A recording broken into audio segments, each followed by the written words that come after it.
আসসালামু আলাইকুম। প্রিয় বন্ধুরা, কথায় আছে না যে কাস্টমার বেশি বোঝে নিজের দোষে প্লেট মোছে।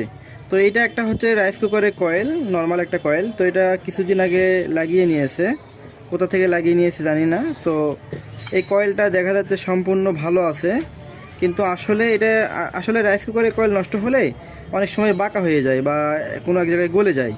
তো এটা সম্পূর্ণভাবে দেখা যাচ্ছে ঠিকই আছে।